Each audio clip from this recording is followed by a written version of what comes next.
Hey guys, welcome to Core City. I'm Sonam. I'll be teaching you 42nd and 44th Constitutional Amendment.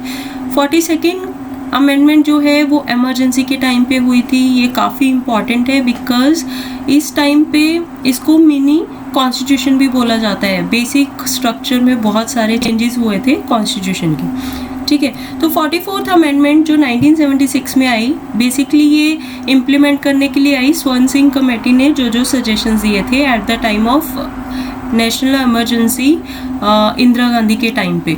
ठीक है, तो कैसे हुआ कि 3 नए वर्ड्स ऐड हुए जो आज भी हमारी प्रीएम्बल में है, that is socialist, secular and integrity. ठीक है, फंडामेंटल ड्यूटीज़ जो है इससे पहले कॉन्स्टिट्यूशन में नहीं थी, 42nd अमेंडमेंट से इंट्रोड्यूस हुई, जो कि पार्ट 4A में इंट्रोड्यूस की गई हैं. ठीक है, made the president bound by the advice of cabinet, कि कैबिनेट कुछ भी बोलता है तो प्रेसिडेंट को एग्री करना पड़ेगा, उसको मानना पड़ेगा. ठीक है, और जो लोकसभा और स्टेट लेजिस्लेटिव असेंबलीज थी उनकी सीट्स को फ्रीज कर दिया था कि 1971 में जो सेंसस हुआ था, बेस्ड ऑन दैट जो भी पॉपुलेशन थी उसके बेसिस पे स्टेट को जो एलोकेशन थी सीट की वो बाउंड कर दी थी till 2001. Made the constitutional amendments beyond judicial scrutiny, मतलब इसका मतलब ये है कि अगर कोई भी कॉन्स्टिट्यूशनल अमेंडमेंट होती है तो उसका जुडिशियल रिव्यू नहीं होगा. ठीक है, that will be considered valid law. ठीक है, उसके बाद है रिट जुरिस्डिक्शन, जुडिशियल रिव्यू, इस चीज़ों को हटा दिया था. ठीक है, कर्टेल कर दिया था, क्योंकि इससे क्या था, वो किसी की भी फंडामेंटल राइट्स को वायलेट कर सकते थे during that emergency time. And ये अमेंडमेंट करने के बाद, एंड दूसरी चीज़, कोई भी लॉ बना सकते थे विदाउट एनी वायलेटिव एक्शंस. उसके बाद है raise the tenure of Lok Sabha and state legislative assemblies.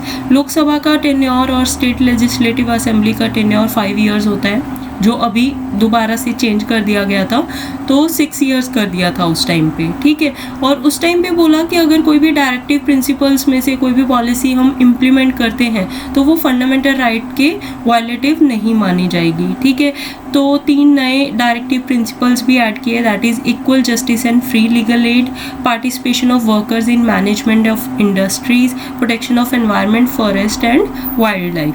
ठीक है, उस टाइम पे प्रोक्लेमेशन ऑफ नेशनल इमरजेंसी जो थी वो एक पार्ट में भी लग सकती है, ये चीज़ को इंट्रोड्यूस किया गया था. पहले कैसे था कि पूरी टेरिटरी ऑफ इंडिया पे लगती थी.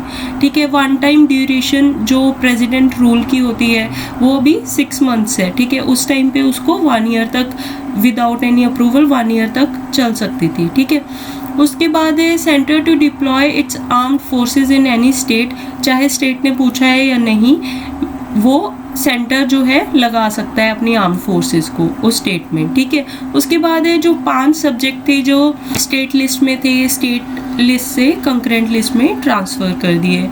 और उसके बाद जो पार्लियामेंट में और स्टेट लेजिस्लेटिव असेंबली में जो हमारा कोरम होता है, दैट इज़ कि 1/10 of the member should be present there. ठीक है, इन द सेशन, तो उसको जो है उन्होंने हटा दिया कि कोई भी कोरम की प्रेजेंस नहीं चाहिए, कोरम की रिक्वायरमेंट को हटा दिया.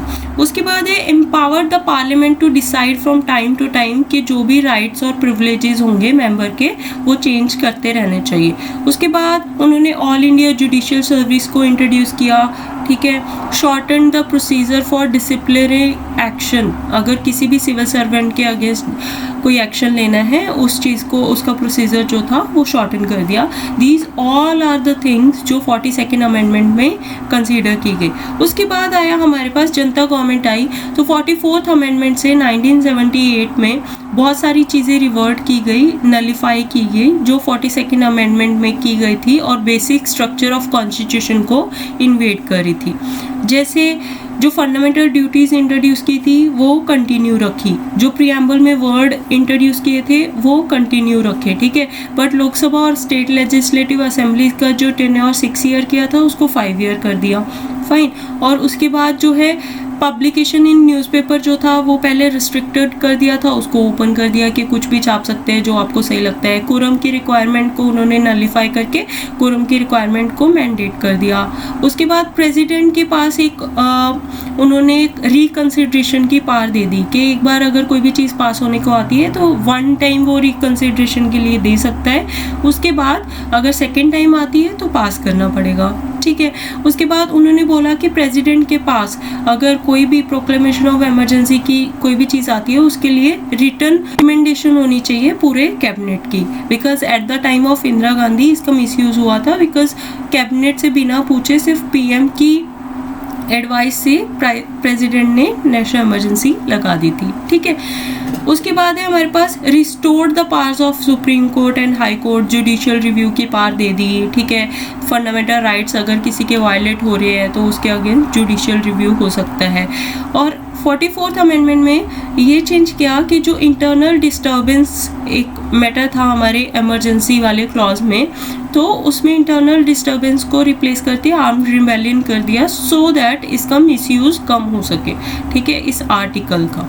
उसके बाद है हमारे पास जो प्रोवाइडेड फंडामेंटल राइट्स थे, ठीक है, तो 20 और 21 को तो मैंडेट कर दिया कि कुछ भी हो जाए इन राइट टू लाइफ और आर्टिकल 20 सस्पेंड नहीं की जा सकती even during the national emergency, ठीक है। उसके बाद है कुछ प्रोविजन जिन्होंने कोर्ट की पावर को ले लिया था उस प्रोविजंस को ओमिट कर दिया, मतलब दोबारा से कोर्ट के पास पावर आ गई और वो सारे इलेक्शन डिस्प्यूट्स को हैंडल कर सकता था president, vice president, prime minister, speaker of Lok Sabha. Just stay tune to core city, subscribe to core city, bye.